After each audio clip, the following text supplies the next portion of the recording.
تو پردے کے جو مسائل ہیں ان میں پچھلے جمعہ کو ہم نے جو قرآن کریم کے اندر پردے کی آیات نازل ہوئیں سورۃ الاحزاب کے اندر، ان کو کچھ ہم نے تفصیل سے بیان کیا تھا کہ اللہ تبارک و تعالیٰ نے سب سے پہلے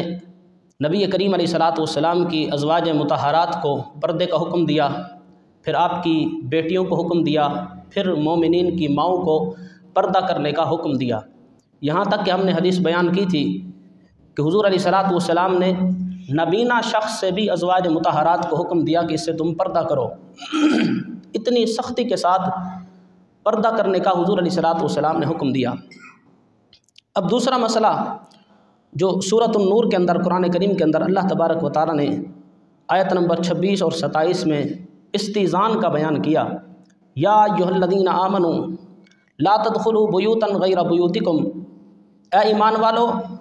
اپنے گھروں کے سوا اور گھروں میں داخل نہ ہوو، حتی تستأذنوا، یہاں تک کہ تم اجازت مانگ لو، وتسلموا علی اہلہا، اور ان کے رہنے والوں پر سلام کر لو، ذالکم خیر لکم لعلکم تذکرون، یہ تمہارے لیے بہتر ہے تاکہ تم نصیحت کو قبول کرو۔ اب گھر میں داخل ہونا، ایک تو ہے کہ کسی اور کے گھر میں بندہ جا رہا ہے، اس آیت کے اندر اس کو حکم دیا جا رہا ہے کہ بغیر اجازت کے کسی کے گھر میں داخل ہونا یا کسی کے گھر میں جھانکنا، قرآن اور حدیث اس کی اجازت نہیں دیتے۔ اگر بندہ کسی کے ہاں جائے اور بغیر اجازت کے ان کے گھر داخل ہو جائے تو حضور علیہ الصلاۃ والسلام نے اس سے منع فرمایا، یہاں تک کہ بغیر اجازت کے کسی کے گھر میں دیکھنے کی بھی اجازت نہیں ہے۔ حدیث پاک میں آتا ہے حضور علیہ الصلاۃ والسلام نے، ایک شخص جب آپ کو ملنے کے لیے آیا حضور کی بارگاہ میں اور اس نے دروازہ کھٹکھٹایا اور نبی کریم علیہ الصلاۃ والسلام کے دروازے کے سامنے کھڑا ہو گیا۔ دروازہ کھٹکھٹانے کے بعد جب حضور باہر تشریف لائے تو نبی پاک علیہ الصلاۃ والسلام نے فرمایا، یا تو دائیں جانب کھڑا ہونا ہے یا تو بائیں جانب کھڑا ہونا ہے۔ دروازہ کھٹکھٹانے کے بعد دروازے کے سامنے کھڑے ہونے کی بھی اجازت نہیں، کیونکہ بسا اوقات ایسا ہوتا ہے کہ جب بندہ دروازہ کھولتا ہے گھر میں سامنے خواتین بیٹھی ہیں، وہ پردے میں نہیں بیٹھی اور بندہ سامنے کھڑا ہے اور اچانک اس کی نظر پڑ جائے، یعنی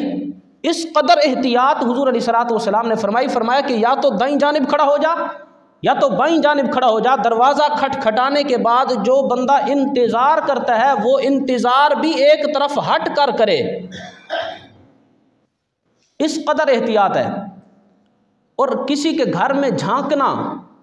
اس کی ہرگز اجازت نہیں، حضور علیہ الصلاۃ والسلام نے اس سے بھی منع فرمایا۔ ایک حدیث پاک میں آتا ہے نبی اکرم صلی اللہ تعالی علیہ وسلم آپ گھر میں موجود تھے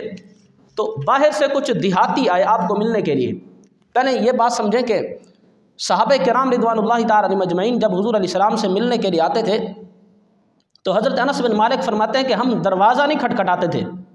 ادب کی وجہ سے ہم باہر کھڑے رہتے تھے کہ اللہ کے نبی اپنی مرضی سے جب تشریف لائیں گے تو ہم اپنے مسائل رسول اللہ صلی اللہ علیہ وسلم کے سامنے رکھیں گے۔ یہ صحابہ کرام میں ادب تھا کہ ہم حضور کے گھر کا دروازہ کس طرح کھٹکھٹائیں، صحابہ کو ادب یہ بھی اجازت نہیں دیتا تھا۔ اور فرماتے ہیں کبھی کبھی ایسا ہوتا کہ ہم نے اگر دروازہ کھٹکھٹانا ہوتا بھی صحیح تو پھر کیا طریقہ کار تھا؟ حضرت جناب انس بن مالک فرماتے ہیں کہ ہم اپنی انگلیوں کے ناخن، اب ناخن مارنے سے کتنی آواز پیدا ہوتی ہے، صرف ہلکا سا اشارہ، وہ بھی اگر اللہ کے نبی علیہ الصلاۃ والسلام دروازے کے کہیں قریب ہیں تو تب آواز پہنچتی۔ صرف انگلیوں کے ناخن، ان ناخنوں کو حضور علیہ الصلاۃ والسلام کے دروازے کے ساتھ ہلکا ہلکا لگاتے اور جو ہلکی تھوڑی سی بھینی بھینی آواز پیدا ہوتی، صحابہ کرام رضوان اللہ تعالی علیہم اجمعین اس آواز کو بھی ادب کے خلاف سمجھتے تھے۔ سخت مجبوری میں، جب سخت مجبوری ہوتی اور اللہ کے نبی علیہ الصلاۃ والسلام سے کوئی جلدی مسئلہ حل کروانا ہوتا، کوئی بات کرنی ہوتی، اس وقت اس عمل کو صحابہ کرام رضوان اللہ تعالی علیہم اجمعین اختیار کرتے تھے کہ اپنی انگلیوں کے اوپر لگے ہوئے ہلکے ناخنوں کے ساتھ دروازے کو کھٹکھٹایا کرتے تھے۔ اب یہ تو وہ صحابہ تھے جو مدینہ پاک میں رہتے تھے، حضور علیہ الصلاۃ والسلام کے ساتھ رات دن اٹھنا بیٹھنا تھا، ان کو نبی پاک علیہ الصلاۃ والسلام کے گھر کے آداب کا علم تھا، کیونکہ قرآن میں آیات نازل ہو چکی تھی کہ آواز رسول اللہ کی آواز سے بڑھ گئی اللہ ایمان ہی کھینچ لے گا، سارے عمل برباد ہو جائیں گے، یہ معاملہ ہو چکا تھا۔ اب جو دیہات سے آتے تھے نا باہر سے، ان کو ان معاملات کا علم نہیں ہوتا تھا کہ بارگاہ نبوت کے آداب کیا ہیں۔ قرآن کریم کے اندر حضور علیہ الصلوۃ والسلام کے متعلق کن کن آیات کا نزول ہو چکا ہے۔ تو بسا اوقات ایسا ہوتا کہ کوئی دیہاتی آیا دور سے، اس نے آ کر نبی پاک علیہ الصلوۃ والسلام کے گھر کے باہر کچھ دیر انتظار کیا کہ حضور تشریف لائیں گے، اور صحابہ بھی انتظار میں ہیں۔ تو جس طرح لوگوں کی عادت ہوتی ہے کہ پھر وہ دروازوں کے سوراخوں سے جھانکتے ہیں، بھئی آ بھی رہا یا نہیں آ رہا۔ تو دیہاتی لوگ کبھی کبھی ایسا کرتے تھے کہ وہ تلاش کرتے تھے کہ کہیں سے کوئی سوراخ مل جائے جہاں سے میں دیکھوں کہ حضور آ بھی رہے ہیں کہ اتنی دیر ہو گئی ہم انتظار کریں، چونکہ وہ وہاں کے آداب سے واقف نہیں ہوتے تھے۔ تو ایک مرتبہ ایسا ہی ہوا، حضور علیہ الصلوۃ والسلام کے دروازے مبارک سے باہر ایک دیہاتی شخص نے اسی طرح جھانکا۔ تو حدیث میں کیا آتا ہے، حضرت سیدنا سہل بن سعد رضی اللہ تعالیٰ عنہ فرماتے ہیں کہ جب ایک شخص نے دروازے سے کے سوراخ سے جھانکا، اچھا حضور علیہ الصلوۃ والسلام کا کوئی گھر اتنا بڑا نہیں ہوتا تھا جس طرح اب ہم اپنے ذہن میں رکھ کر بیٹھے ہیں کہ اتنا بڑا گھر ہوگا 20 مرلوں کا 40 مرلوں کا، اتنا نہیں، وہ تو چھوٹا سا مبارک حجرہ ہوتا تھا، یعنی قریب ہی دروازہ ہے، وہ چھوٹا سا حجرہ ہی تھا نا، چھوٹے چھوٹے حجرے تھے۔ تو نبی پاک علیہ الصلوۃ والسلام اسی مبارک حجرے میں تشریف فرمائے۔ اب اس دیہاتی نے جب اس دروازے کے سوراخ سے دیکھنے کی کوشش کی تو اندر نبی پاک علیہ الصلوۃ والسلام کے مبارک ہاتھ میں کنگھی تھی، اور حضور علیہ الصلوۃ والسلام اپنا مبارک سر کھجلا رہے تھے، اسی کنگھی کے ساتھ آپ علیہ الصلوۃ والسلام کنگھی کو سر میں پھیر رہے تھے۔ تو نبی پاک علیہ الصلوۃ والسلام نے جیسے ہی دیکھا کہ کوئی شخص اندر دیکھ رہا ہے، جھانک رہا ہے، تو سنو حضور علیہ الصلوۃ والسلام نے کیا ارشاد فرمایا۔ نبی پاک علیہ الصلوۃ والسلام نے فرمایا کہ اگر مجھے پتہ ہوتا کہ تو اس سوراخ سے دیکھ رہا ہے تو میں یہ کنگھی تیری آنکھوں میں مار دیتا۔ اتنے ناراض ہوئے، فرمایا کہ اگر مجھے پتہ چل جاتا، میں تو اپنے کام میں مصروف تھا، اگر مجھے پتہ ہوتا کہ اس سوراخ سے تو دیکھے گا، میں یہ کنگھی جو میرے ہاتھ میں ہے، میں یہ کنگھی تیری آنکھوں میں مار دیتا۔ حضور علیہ الصلوۃ والسلام نے اس قدر ناراضگی کا اظہار فرمایا۔ ایک اور حدیث میں حضور علیہ الصلوۃ والسلام نے ارشاد فرمایا، لو اطلع رجل فی بیتک، اگر کوئی شخص تمہارے گھر میں جھانکتا ہے، صاحب خانہ جو گھر میں موجود ہے اس کو اجازت ہے کہ کنکریاں اٹھا کر اس کی آنکھ کو پھوڑ دے۔ اگر کوئی گزرتا ہوا شخص یا باہر سے کوئی آیا ہے، دروازہ کھٹکھٹایا پھر جھانکنے لگ گیا اندر، تو جو اندر بیٹھے اس کو اجازت ہے، نبی پاک علیہ الصلوۃ والسلام نے فرمایا کہ اگر وہ کنکریاں اٹھا کر پتھر اٹھا کر اس کی آنکھوں کو پھوڑ دے تو حضور علیہ السلام نے فرمایا ما کان علیک جناح، صاحب خانہ پر کوئی گناہ نہیں ہے، اس کا یہ حق بنتا ہے کہ اپنے پردے کی، اپنے خواتین کی، اپنے گھر کی عزت کی حفاظت کرے، اور حفاظت کی خاطر اگر باہر سے جھانکنے والے کی آنکھ بھی پھوڑ دے، حضور علیہ الصلوۃ والسلام نے فرمایا اس پر کسی قسم کا کوئی گناہ اور کوئی تاوان نہیں ہے۔ ایک اور صحابی تھے، انہوں نے بھی ایسا ہی کیا، تو نبی کریم علیہ الصلوۃ والسلام نے ارشاد فرمایا، پھر یہ جھانکنے کے بعد پھر اجازت مانگی کہ میں اندر آ جاؤں، یا رسول اللہ، یا حبیب اللہ، میں اندر آ جاؤں، تو حضور نے بڑا پیارا جملہ ارشاد فرمایا۔ حضور علیہ الصلوۃ والسلام نے فرمایا انما جعل الاذن من اجل البصر، حضور علیہ السلام نے فرمایا کہ اجازت ہوتی ہی دیکھنے کی ہے۔ جب بندہ کسی کے گھر کے باہر کھڑا ہوتا ہے تو جو اجازت مانگ رہا ہوتا ہے کہ میں اندر آ جاؤں، مطلب ہے کہ میں اندر آپ کے گھر کو دیکھ لوں، اگر کوئی بے پردہ ہے تو سائڈ پر ہو جائیں، میں اندر آ جاؤں، اجازت تو ہوتی ہی آنکھ کی ہے، ورنہ آواز تو باہر سے بھی آ رہی ہے، اصل اجازت تو آنکھ کی ہے کہ بندہ اجازت مانگ کر پھر اندر آئے، کہیں کسی غیر محرم پر آنکھ نہ پڑ جائے۔ حضور علیہ الصلوۃ والسلام نے فرمایا جب تو نے جھانک کر دیکھ لیا ہے، اب تو اجازت ہی نہیں رہی۔ جو اجازت کا مقصد تھا کہ اپنی آنکھوں کو غیر محرم سے بچانا، وہ تم جھانک کر دیکھ رہے ہو اور پھر اجازت مانگ رہے ہو کہ ہم اندر آ جائیں، اجازت کا تو کوئی مقصد پورا نہ ہوا۔ تو اس قدر اجازت میں نبی کریم علیہ الصلوۃ والسلام نے احتیاط ارشاد فرمائی کہ تم اگر کسی کے گھر میں جاتے ہو پہلے اجازت مانگو، اور یہ تو قرآن کا حکم ہے، لا تدخلوا بیوتا غیر بیوتکم حتی تستأنسوا وتسلموا علی اہلھا، اس وقت تک کسی کے گھر میں داخل نہ ہوو جب تک تم ان سے اجازت نہ مانگ لو۔ اچھا، اجازت کے متعلق ایک اور بات بھی سنیں، اجازت سے مراد آپ ذہن میں دروازہ کھٹکھٹانا رکھیں، کیونکہ پہلے زمانوں میں، اس زمانے میں ہر کسی کا دروازہ نہیں ہوتا تھا، دروازے والی جگہ پر پردہ لٹکا دیا جاتا تھا، اور اجازت سے مراد جو احادیث میں اجازت کا بار بار استئذان کا، اذن کا لفظ آیا، اس سے مراد یہ ہے کہ وہ باہر کھڑے ہو کر السلام علیکم کہتے تھے، یہ ان کا السلام علیکم کہنا ہی دروازہ کھٹکھٹانا ہوتا تھا، یا کسی کا دروازہ ہوتا تو دروازہ کھٹکھٹا دیا جاتا۔ تو دروازہ کھٹکھٹانے کے متعلق بھی حضور علیہ الصلوۃ والسلام نے 3 مرتبہ سے زیادہ کی اجازت عطا نہیں فرمائی۔ اگر بندہ کسی کے گھر میں جاتا ہے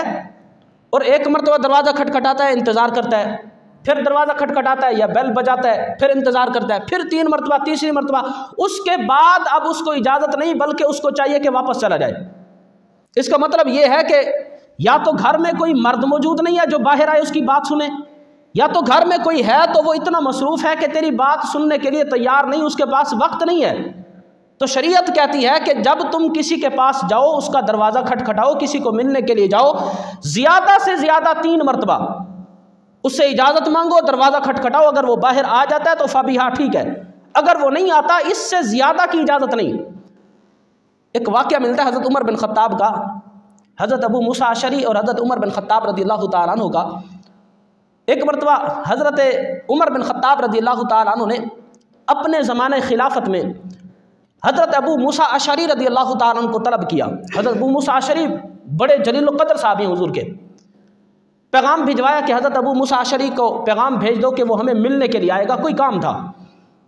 حضرت ابو موسیٰ اشعری رضی اللہ تعالیٰ عنہ کو جیسے پیغام پہنچا کہ حضرت عمر بن خطاب نے بلایا ہے،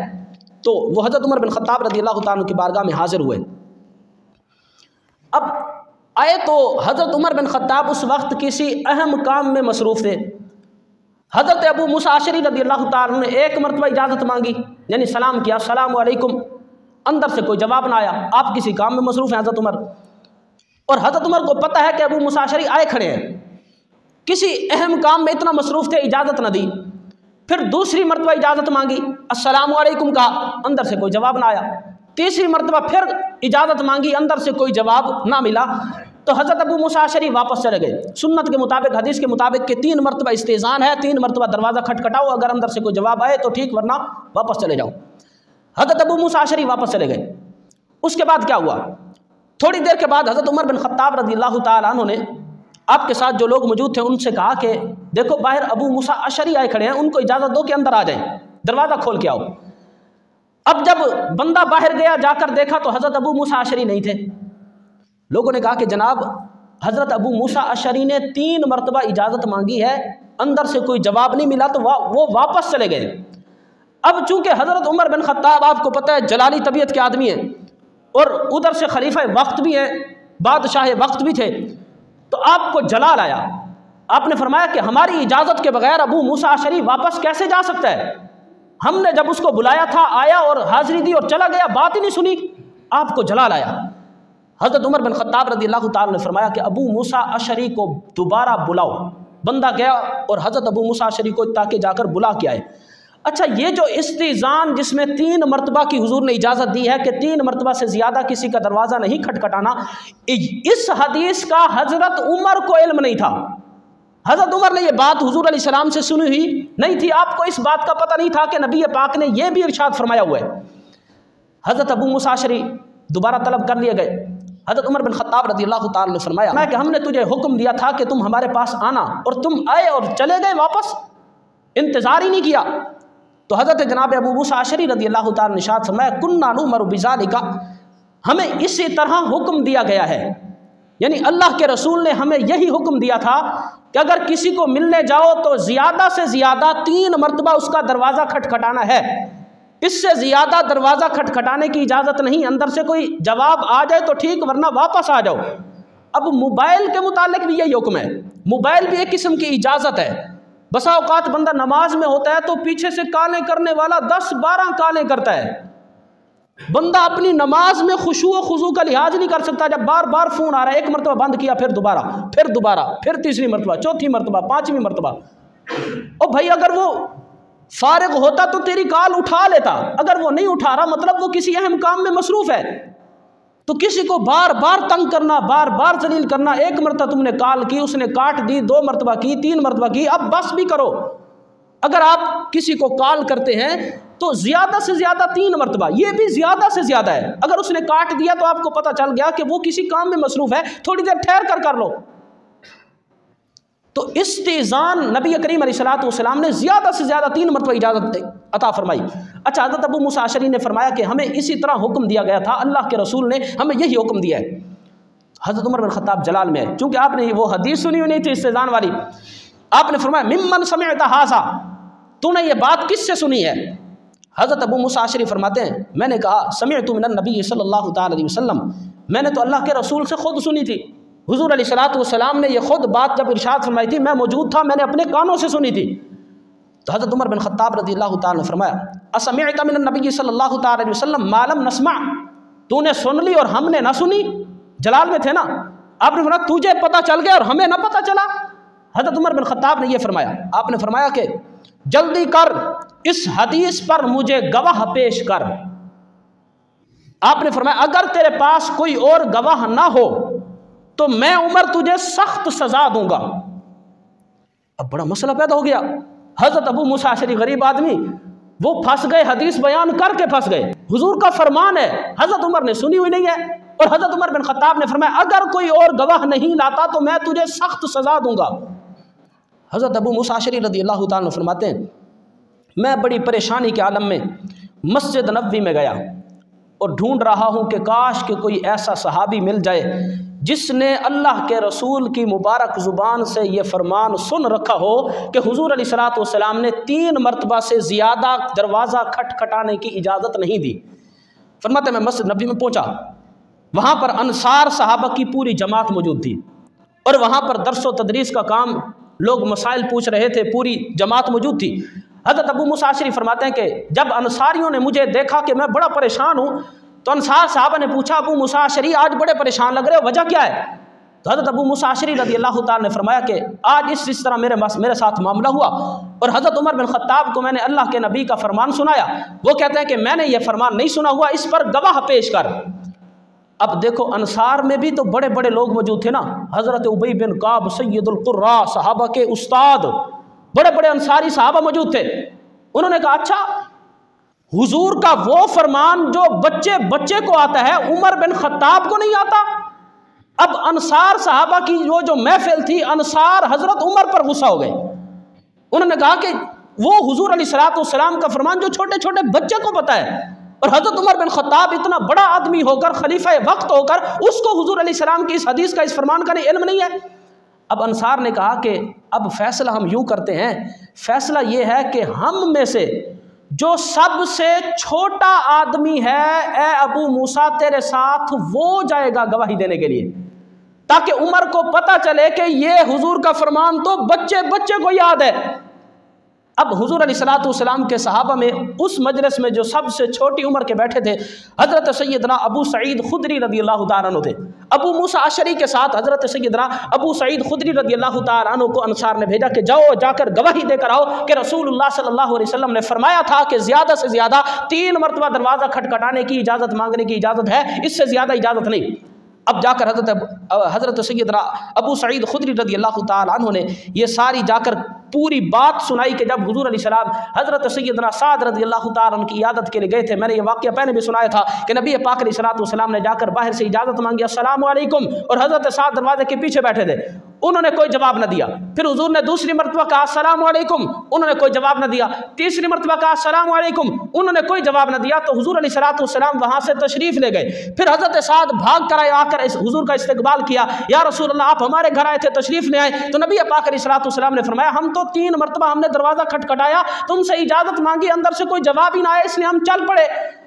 تو حضرت سیدنا سعد نے جواب دیا یا رسول اللہ یا حبیب اللہ، مجھے پتہ تھا کہ آپ باہر کھڑے ہیں، اجازت مانگ رہے ہیں، السلام علیکم یا اہل البیت آپ کہہ رہے ہیں، یا رسول اللہ یا حبیب اللہ میں جان بوجھ کر خاموش رہا تاکہ اللہ کے نبی بار بار ہمیں سلامتی کی دعا دیتے رہیں۔ تو یہ پورا واقعہ حضرت سیدنا ابو سعید خدری رضی اللہ تعالیٰ عنہ نے حضرت عمر بن خطاب رضی اللہ تعالیٰ عنہ کو سنایا، اور حضرت سیدنا عمر بن خطاب نے جب یہ واقعہ سنا، اب چونکہ گواہ آ گیا تھا، اب حضرت ابو موسیٰ اشعری رضی اللہ تعالیٰ عنہ تکڑے ہوئے. حضرت ابو موسیٰ اشعری رضی اللہ تعالیٰ عنہ حضرت عمر بن خطاب کو کہا واللہ ان کنت لامیناً علی حدیث رسول اللہ صلی اللہ علیہ وسلم، اللہ کی قسم میں رسول اللہ صلی اللہ علیہ وسلم کے فرامین میں بڑا امین ہوں، امانت دار ہوں، تم مجھ پر شک کرتے ہو. جب حضرت سیدنا ابو موسیٰ اشعری نے یہ کہا تو حضرت عمر کا بھی جواب سنو. حضرت عمر بن خطاب رضی اللہ تعالیٰ نے فرمایا اے ابو موسیٰ مجھے پتہ ہے. قال اجل، فرمایا ہاں ہاں مجھے پتہ ہے، آپ حضور کے فرامین میں بڑے سچے ہیں، مجھے پتہ ہے کہ آپ رسول اللہ کی طرف کوئی جھوٹی بات ہرگز منسوب نہیں کر سکتے، لیکن میں صرف بات کی تحقیق کے لیے یہ سارا کچھ کر رہا تھا. میں چاہتا تھا کہ اس پر گواہ قائم ہو جائے، وہ بات جو عمر تک نہیں پہنچی ہو سکتا ہے کسی اور تک بھی نہ پہنچی ہو. میں یہ چاہتا تھا کہ اس پر گواہ قائم ہو جائیں اور پتہ چل جائے ساری امت کو کہ رسول اللہ صلی اللہ تعالی علیہ وسلم کا فرمان ہے کہ اگر کوئی شخص کسی کے ہاں جائے اور جا کر کسی کا دروازہ کھٹکھٹاتا ہے، زیادہ سے زیادہ 3 مرتبہ دروازہ کھٹکھٹانے کی اجازت ہے، اس سے زیادہ گھر والوں کو، اہل خانہ کو تنگ کرنے کی اجازت نہیں ہے. تو حضور علیہ الصلوۃ والسلام نے استئذان کے متعلق یہ حکم ارشاد فرمایا کہ جب بندہ کسی کے پاس جائے تو اجازت مانگے. اچھا حضرت علی المرتضیٰ کا فرمان سنیں. حضرت علی المرتضیٰ فرماتے ہیں کہ ایک وقت وہ بھی تھا، یعنی ہماری زندگی میں ایک وقت وہ گزرا کہ صبح اور شام اللہ کے نبی علیہ الصلوۃ والسلام نے مجھے حکم دیا تھا اے علی تو ہمارے گھر صبح بھی آیا کر اور شام کو بھی آیا کر. کچھ خاص معاملات تھے جو ہم نے حل کرنے ہوتے تھے حضور کے ساتھ بیٹھ کر. چونکہ حضور علیہ السلام مدینہ المنورہ کے قاضی بھی تھے، حاکم بھی تھے، سارا پورا مدینہ کی بادشاہت اللہ کے نبی کے پاس تھی نا، تو علاقے کے معاشرے کے معاملات بھی ہوتے تھے. تو حضرت علی المرتضیٰ چونکہ حضور علیہ السلام کے گھر والے بھی تھے، آپ علیہ الصلوۃ والسلام کے ساتھ ایک گہرا رشتہ داری کا تعلق تھا، تو ان کو حضور نے فرمایا تھا کہ صبح شام تم میرے پاس آئے کرو، کچھ معاملات دیکھنے ہوتے ہیں. حضرت علی المرتضیٰ فرماتے ہیں چونکہ اب حضور کی ازواج بھی گھر میں ہوتی تھی، فرماتے ہیں جب میں گھر میں داخل ہوتا تھا تو تھوڑی سی اپنے منہ میں کھانسی کی آواز پیدا کرتا بغیر اجازت کے داخل، حالانکہ حضور نے حکم دیا تھا کہ تم آئے کرو، لیکن حضرت علی المرتضیٰ فرماتے ہیں تھوڑا سا کھانسی کی آواز پیدا کرتا تاکہ جو خواتین گھر کے اندر موجود ہیں وہ اپنے آپ کو سنبھال لیں کہ علی المرتضیٰ اندر داخل ہو رہے ہیں. تو یہ کتنا بہترین طریقہ ہے کہ مرد جب اپنی بیٹی کے کمرے میں داخل ہونے لگے، اپنی بہو کے کمرے میں داخل ہونے لگے، اپنی زوجہ کے کمرے میں داخل ہونے لگے، یہاں تک کہ نبی پاک علیہ الصلوۃ والسلام نے فرمایا کہ شوہر اپنی زوجہ کو، اپنی بیوی کو بتائے بغیر گھر میں نہ آئے. اگر کوئی سفر سے آ رہا ہے شوہر تو اچانک گھر میں نہ آئے، ہو سکتا ہے وہ پتہ نہیں کس حالت میں موجود ہے، وہ نہائی بھی ہے 8 دن سے یا نہیں نہائی، اس نے اپنی خوب اچھی طرح سج سنور کر بیٹھی بھی ہے یا نہیں بیٹھی. کہیں ایسا نہ ہو کہ شوہر سفر کر کے مہینے کے بعد گھر میں آئے اور آ کر دیکھے کہ اس نے اپنی تیاری نہیں کی ہوئی، وہ کسی بگڑی ہوئی حالت میں موجود ہے، اور اس کی یہ حالت دیکھ کر وہ کہے اوہو میں نے اس سے شادی کی تھی، میری بیوی ایسی ہے. تو نفرتوں سے بچانے کے لیے بھی حضور علیہ الصلوۃ والسلام نے فرمایا پہلے اطلاع دے دو کہ میں فلاں دن گھر میں آؤں گا، تاکہ بیوی اپنے آپ کو خوب سجا اور سنوار لے اور پوری مکمل تیاری کے ساتھ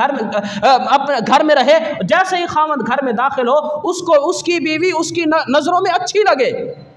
تو اسلام کا کتنا پیارا طریقہ ہے. دیکھو ایک حدیث میں آتا ہے حضور علیہ الصلوۃ والسلام سے ایک صحابی نے پوچھا یا رسول اللہ آپ نے حکم دے رکھا ہے کہ گھر میں جاؤ تو پہلے اجازت مانگو، کیا میرے گھر میں تو صرف میری ماں ہے؟ اس نے کہا ہمارے گھر میں کوئی ہے ہی نہیں، صرف میری ماں رہتی ہے، کیا میں اپنی ماں سے بھی اجازت مانگ کر جاؤں، دروازہ کھٹکھٹا کر جاؤں، کوئی اشارہ دے کر جاؤں کہ میں تیرا بیٹا اندر داخل ہونے لگا ہوں؟ تو نبی پاک علیہ الصلوۃ والسلام نے کتنا خوب جواب دیا. حضور علیہ الصلوۃ والسلام نے فرمایا ہاں اجازت مانگ کر گیا کر، ورنہ کبھی ایسا ہو جائے گا کہ تو اپنی ماں کو ایسی حالت میں دیکھے گا جس حالت میں تو نہیں دیکھنا چاہتا. کتنے پیارے الفاظ ہیں، ڈھکے چھپے الفاظ. حضور نے فرمایا کبھی کبھی پھر تو اپنی ماں کو اس حالت میں دیکھے گا جس حالت میں تو نہیں دیکھنا چاہتا. یعنی عورت ہے، خاتون ہے، گھر میں بیٹھی ہے، کبھی کپڑا کہیں ہے کبھی کہیں ہے، اپنے آپ کو سنبھال کر بیٹھی بھی ہے یا نہیں ہے، سوئی ہوئی ہے، لیٹی ہوئی ہے، کس حالت میں بیٹھی ہے. تو مرد کی یہ شان ہے کہ جب گھر میں داخل ہو تو پہلے کوئی نہ کوئی اشارہ ایسا چھوڑ دے کہ پتہ چل جائے کہ اندر مرد داخل ہونے لگا ہے. بھائی ہے اپنی بہن کے کمرے میں داخل ہوتا ہے، دروازہ کھٹکھٹا کر جائے، کوئی آواز پیدا کرے، بول کر جائے، باہر سے بولتا ہوا ہے، تاکہ بہن اپنے آپ کو سنبھال لے۔ سوئی ہوئی ہے تو اٹھ کر بیٹھ جائے، کپڑے کہیں سے ہٹے ہوئے ہیں تو اپنے آپ کو سنبھال لے، ماں کے پاس داخل ہو۔ بلکہ حدیث پاک کے اندر حضور علیہ الصلوۃ والسلام نے باقاعدہ نام لے لے کر ارشاد فرمایا کہ حضور علیہ الصلوۃ والسلام نے فرمایا کہ ان کے پاس جاؤ تو اس وقت بھی تم نے اجازت مانگنی ہے۔ اپنے باپ کے پاس جاؤ، اپنے بھائی کے پاس جاؤ، اپنی بہن کے پاس جاؤ، اپنی ماں کے پاس جاؤ۔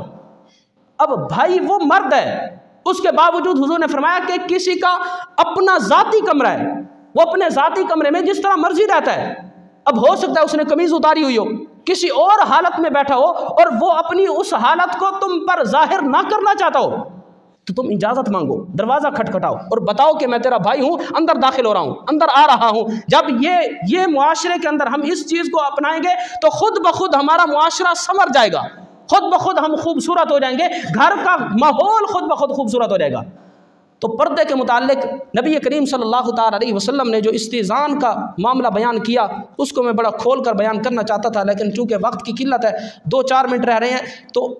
جو محرم اور غیر محرم رشتے ہیں، ہمارا موضوع یہ تھا، بات اور طرف نکل گئی، تو اس کو بھی آپ سماعت فرما لیں۔ جو غیر محرم رشتے ہیں اس کو قرآن کریم کے اندر سورۃ النور کے اندر آیت نمبر 31 سے آگے آپ پڑھ لیں، اس کے اندر نبی پاک علیہ الصلوۃ والسلام کے فرامین بھی موجود ہیں اور قرآن کریم کی آیات بھی موجود ہیں۔ پردہ کن کن سے ہے؟ چچا زاد بھائی سے پردہ ہے،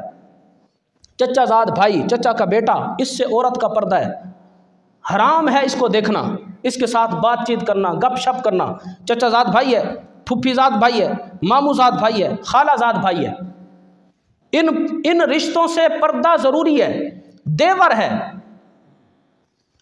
شوہر کا بھائی، اس کو دیور کہتے ہیں، شوہر کا بھائی، اس سے پردہ ہے شریعت کے اندر۔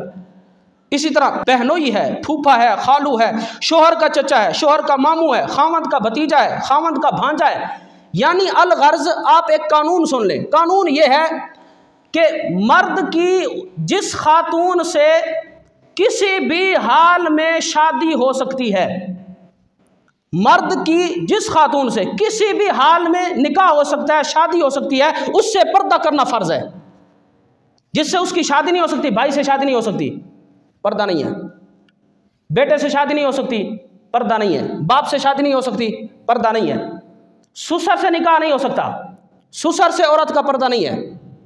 اسی طرح اس کی ساس ہے، ساس سے مرد کا نکاح نہیں ہو سکتا، کسی بھی حال میں پردہ نہیں ہے۔ ہر وہ عورت جس سے کسی بھی حال میں مرد کا نکاح ہو سکتا ہے، اس سے پردہ کرنا فرض ہے، ضروری ہے، ضروری ہے۔ چہرے کا پردہ، گپ شپ کا پردہ بھی ضروری ہے۔ اب ہمارے ہاں دیور کا پردہ ہی نہیں ہے، دیور اور بھابھی آپس میں گپ شپ بھی کرتے ہیں، ایک ہی گھر کا ماحول ہوتا ہے اور اپنے آپ کو کچھ نہیں سمجھتے۔ حدیث پاک کے اندر آیا، نبی پاک علیہ الصلوۃ والسلام سے جب دیور کے متعلق پوچھا گیا، حضور علیہ الصلوۃ والسلام نے فرمایا دیور تو موت ہے۔ ایک حدیث میں فرمایا، حضور نے فرمایا دیور تو بھیڑیا ہے۔ یعنی بھابھی کو اپنے دیور سے جو پردہ کرنا ہے، وہ اس طرح اپنے دیور سے بچے جس طرح بندہ موت سے بچتا ہے، جس طرح بھیڑیا سے بھاگتا ہے، اس سے اتنا دور رہے۔ حضور علیہ الصلوۃ والسلام نے اس کو موت قرار دیا۔ اور بعض لوگ کہتے ہیں کہ جو قریبی خاندان کے لوگ ہوتے ہیں ان سے پردہ نہیں ہونا چاہیے۔ بھائی یہی تو کام خراب کرتے ہیں، جو قریبی رشتہ ہوتا ہے، جن کا بار بار آنا جانا ہوتا ہے۔ ایک ہے کہ عورت باہر جا رہی ہے، کسی مرد پر پہلی مرتبہ نظر پڑی ہے، ایک مرتبہ ملاقات ہوئی پھر نہیں ہوئی، 2 مرتبہ ملاقات ہوئی پھر نہیں ہوئی۔ ایک وہ شخص جن کا تمہارے گھر میں بار بار آنا جانا ہے، یہ تو زیادہ کام خراب کر سکتا ہے۔ اصل پردہ تو اس سے ہے جو قریبی رشتہ دار ہے، جن سے نکاح ہو سکتا ہے، جن سے شادی ہو سکتی ہے۔ تو یہ رشتے میں نے آپ کے سامنے رکھ دیے اور قانون بھی بتا دیا کہ ہر وہ عورت جس سے کسی بھی حال میں بندے کا نکاح ہو سکتا ہے، اس سے پردہ کرنا فرض ہے، ضروری ہے۔ وہ آپ کے لیے غیر محرم ہے، وہ محرم نہیں ہو سکتا۔ محرم وہ ہے جس کے ساتھ بندے کا کسی بھی حال میں کبھی بھی نکاح نہ ہو سکے۔ وہ سسر ہے، اس سے نکاح نہیں ہو سکتا، بھائی ہے، بیٹا ہے، باپ ہے، ان سے نکاح نہیں ہو سکتا، تو ان سے عورت کا پردہ بھی نہیں ہے۔ دوبارہ سن لیں، چچا زاد بھائی، پھپھی زاد بھائی، ماموں زاد بھائی، خالہ زاد بھائی، دیور، جیٹھ، بہنوں